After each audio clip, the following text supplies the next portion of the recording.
hey guys কি অবস্থা welcome to the সিম্পলে আজকের ভিডিওতে কোনো আনবক্সিং টাইপের কিছুই থাকতেছে না একদম মেইন প্রোডাক্টটা নিয়ে আমরা কথা বলবো থাম্বনেইল আর টাইটেল দেখেই বুঝছেন আজকে কথা বলবো লজিটেকের G402 মডেলের হাইপেরিয়ন ফিউরি মাউসটা নিয়ে যে মাউসটা আমি প্রায় 3 সপ্তাহের মতো ইউজ করতেছি হ্যাঁ আমি জানি এই মডেলের মাউসটা রিলিজ হয়েছে অনেক দিন আগে তবে তারপরে যদি কেউ আমার মতো এই মাউসটার প্রতি ইন্টারেস্টেড থাকেন বা এটা কিনতে চান মূলত তাদের জন্য খুব অল্প কথায় এই মাউসটার ব্যাপারে ধারণা দেওয়ার চেষ্টা করব তো চলেন শুরু করা যাক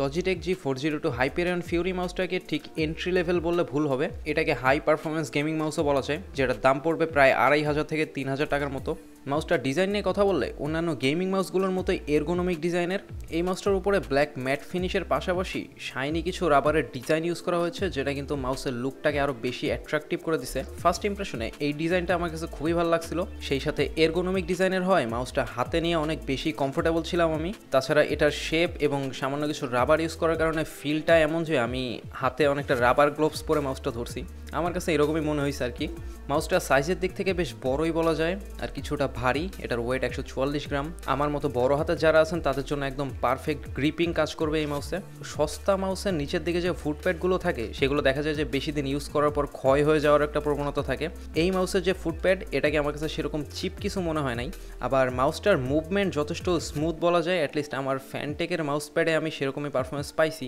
অন্যান্য মাউসের স্ক্রল হুইলে যেরকম খাঁচ কাটা থাকে এটাতে কিন্তু সেরকম কিছুই নাই আমি প্রথমে ভাবছিলাম হয়তো বা আঙ্গুল স্লিপ করবে কিন্তু স্ক্রল হুইলটা রাবার কোটেড হওয়ার কারণে মোটেও সেরকম হয় নাই আবার স্ক্রলিং অতটা টাইটও না যেটা আছে এটা একদমই ঠিকঠাক বলা যায় লেফট রাইট ক্লিক এবং স্ক্রল বাটন প্রেসিং যথেষ্ট ইফোর্টলেস মনে হয়েছে কিন্তু ক্লিকি সাউন্ডটা মোটামুটি লাউডই বলা যায় আমার কাছে খানিকটা লাউড মনে হয়েছে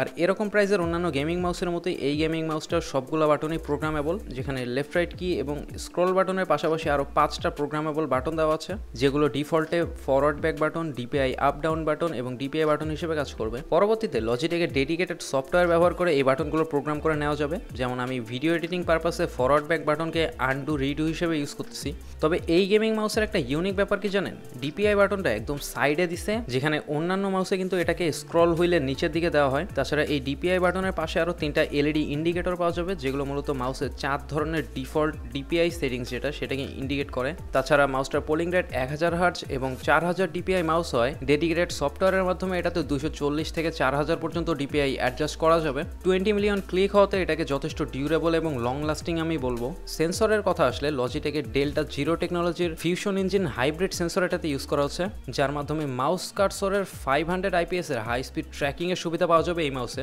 এই ফিচারটাকে আশেপাশের রেঞ্জের যে মাউসগুলো আছে সেগুলোর সাথে যদি সামনাসামনি তুলনা করা হয় ডিফারেন্সটা খুব ভালোভাবে আইডেন্টিফাই করা যাবে আর এই সুবিধাটা গেমারদের জন্য সব থেকে বেশি কাজে লাগবে আপনারা যারা ফ্লিক শট বা 360 নো স্কোপের মতো মুভগুলো দিয়ে আপনার গেমিং স্কিল ফ্লেক্স করার চেষ্টা করেন তাদের জন্য এটা খুবই ইউজফুল আমি বলবো লাইটিং নিয়ে কথা বললে মাউসটায় RGB নাই এটা নন RGB এটাতে ব্যাকলাইট হিসেবে শুধুমাত্র লজিটেকের থিম কালার যেটা ব্লু সেটা ইউজ করা হয়েছে ডেডিকেটেড সফটওয়্যার দিয়ে ব্রাইটনেস অ্যাডজাস্ট করা যাবে ফুল ব্রাইটনেসে যথেষ্ট উজ্জ্বল দেখায় আলোটাকে ইফেক্ট হিসেবে শুধুমাত্র ব্রিদিং ইফেক্ট এটাতে পাওয়া যাবে অন্য কোনো ইফেক্ট এটা নাই ব্রিদিং আর স্ট্যাটিক ইফেক্ট লাইটের কালার ফিক্সড ব্লু এটা আগেই বলছি ব্রাইটনেস আর ইফেক্ট অ্যাডজাস্টমেন্ট এগুলো ডেডিকেটেড সফটওয়্যারের মাধ্যমে করা যাবে তবে যাই হোক আমার কাছে মনে হয়েছে আশেপাশের প্রাইস রেঞ্জের মাউসগুলোর তুলনায় ডিউরেবিলিটি কমফোর্ট এবং পারফরমেন্সের দিক থেকে এই মাউসটা বেশ ভালোভাবে এগিয়ে আছে রাইট হ্যান্ডেড এই মাউসটার বিল্ড কোয়ালিটি এবং শেপের কারণে আমি পাম এবং ক্ল গ্রিপ দুই রকমভাবেই খুবই মজা পাইছি আর এই প্রথম একটা প্রোডাক্টে আমার তেমন কোনো ড্রব্যাক চোখে পড়ে নাই মানে এখন পর্যন্ত আর কি